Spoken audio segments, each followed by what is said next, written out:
Class 10 Maths Exercise 6.2. Question number 2. E and F are points on the side PQ and PR respectively of a triangle PQR. तो एक triangle PQR है, बना लेते हैं. ये हमारा P हो गया, ये Q हो गया, ये R हो गया.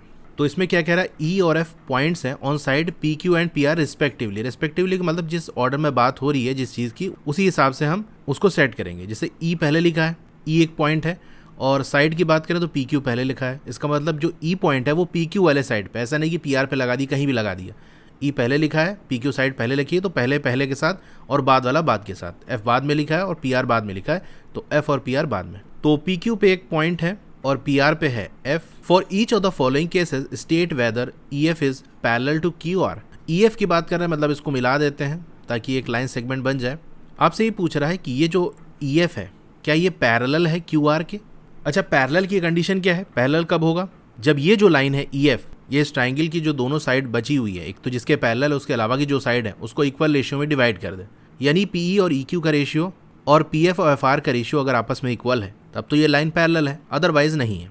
तो हर क्वेश्चन के लिए हम करेंगे. ये फिगर बना लिया आपने ना, तो इससे आइडिया लगेगा कहाँ से क्या वैल्यू है और क्या रखना है. अब फर्स्ट वाले की बात कर लें. PE इसमें 3.9 दिया हुआ है, तो हम पहले सारे के केसेस में रेशियो निकाल के देखेंगे क्या इक्वल आ रहा है कि नहीं. यानी PE अपॉन EQ की वैल्यू निकाल लो. PE आपका 3.9 है, EQ आपका 3 है. इसको सॉल्व कर लोगे तो 3 1 ज़ा 3 और 3 3 ज़ा 9, यानी ये वैल्यू आपकी 1.3 आ जाएगी. ठीक है, ये रेशियो है, इसमें आपको यूनिट लगाने की जरूरत नहीं पड़ती क्योंकि यूनिट कैंसिल आउट हो जाती है, तो बस 1.3. इसी तरह PF और FR का निकाल लो. PF आपका 3.6 है, FR आपका 2.4 है. तो डेसिमल हटा के अगर देखो तो ऊपर 36 है, 24 12 से डिवाइड हो जाएगा, यानी 1.2 से डिवाइड हो जाएगा.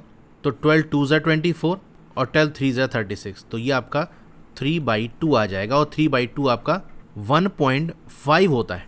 तो दोनों रेशियोज देख रहे हो इक्वल नहीं है, 1.3 आ रहा है, 1.5 आ रहा है. तो आप लिखोगे here PE upon EQ is not equal to PF upon FR. तो ये इक्वल नहीं है, रेशियो इक्वल नहीं, इसका मतलब पैरेलल नहीं होगा. जो थ्योरम हमारा कहता है BPT वाला, बेसिक प्रोपोर्शनैलिटी थ्योरम, वो ये कि अगर लाइन पैरेलल है तो फिर ये रेशियोज आपस में इक्वल होंगे. यहाँ हमको उल्टा निकालना है, हमको चेक करना है लाइन पैरेलल है कि नहीं. और कैसे चेक करेंगे, रेशियो निकाल के कि रेशियो इक्वल आ रहा है कि नहीं, उसके हिसाब से. यानी जो थ्योरम है उसका उल्टी कहानी होगी यहाँ पर. तो आप लास्ट लाइन में लिखोगे therefore as per converse of BPT, यानी BPT का उल्टा, जो थ्योरम हमारा उसकी उल्टी बात हो रही है, EF is not parallel to QR. तो फर्स्ट वाला पार्ट हो गया. अब सेकंड वाला पार्ट देख लेते हैं. वही ट्रायंगल है, वैल्यूज अलग अलग दी है, तो उसी हिसाब से हम पुट कर लेंगे. अब यहाँ देखो आपको PE दिया हुआ है और यहाँ QE लिखा है, तो भाई EQ लिखो चाहे QE लिखो, बात एक ही होती है, यानी उसी लाइन सेगमेंट की बात हो रही है. तो जो क्वेश्चन में दिया है उसी को हम लिख लेते हैं. PE की वैल्यू हमको 4 दी है, QE हमारा 4.5 दिया हुआ है. अभी इसको थोड़ा सॉल्व नहीं करते हैं, पहले अगला रेशियो निकाल लेते हैं, फिर देखते हैं कैसे सेट करें, किसको सॉल्व करें कि सही रहे. यहाँ देखो आपको PF दिया है और RF दिया है, तो PF अपॉन FR हम निकालते हैं. FR कह लो RF कह लो, बात एक ही है. तो PF आपका 8 है, RF आपका 9 है. अब क्या ये आपस में रेशियोज इक्वल हैं. अब ध्यान से देखो, ऊपर वाले में अगर हम 2 से मल्टीप्लाई कर दें न्यूमरेटर और डिनोमिनेटर में, तो क्या हो जाएगा, नीचे वाले के बराबर आ जाएगा. 4 को 2 से मल्टीप्लाई कर दिया तो 8 हो गया, 4.5 को 2 से मल्टीप्लाई करोगे तो 9 हो जाएगा, तो 8/9 आ गया. और 8/9 नीचे वाला भी है हमारा रेशियो है, दोनों इक्वल है ना. तो आप लिखोगे here PE upon QE equal है PF अपॉन RF के. तो रेशियोज इक्वल है, इसका मतलब लाइन हमारी पैरेलल होगी. यहाँ भी वही बात होगी कि कन्वर्स ऑफ BPT लगेगा कि हमको लाइन पैरेलल दी नहीं है, बल्कि हमको प्रूव करना है कि लाइन पैरेलल है, रेशियोज हमको इक्वल आ गए हमारे.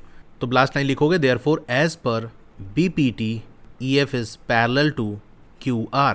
तो सेकंड वाला हो गया हमारा.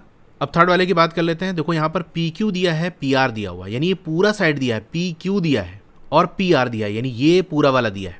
तो वैसे तो PE और PQ का रेशियो अगर बराबर आ जाता है PF और PR के रेशियो के, तब भी लाइंस आपस में पैरेलल होंगी. ऐसा एक क्वेश्चन आपको कराया गया है एग्जाम्पल्स में. लेकिन यहाँ हम थ्योरम के हिसाब से चलेंगे, तो PQ से हम EQ की वैल्यू निकाल लेंगे क्योंकि PE हमको दिया हुआ है. तो अगर हमको EQ निकालना है तो टोटल आपका जो PQ है उसमें से हम PE माइनस कर देंगे. PQ हमारा 1.28 है और PE हमारा 0.18 है. इसको माइनस करो कितना आ जाएगा, 1.1 आ जाएगा. तो EQ 1.1 सेंटीमीटर हो गया. इसी तरह हमको PR दिया है और PF दिया है. FR निकाल लेते हैं. FR क्या होगा, जो आपका पूरा साइड PR है उसमें से PF को माइनस कर देते हैं. PR हमारा 2.56 है माइनस 0.36 इक्वल, यह आ जाएगा 2.2 सेंटीमीटर.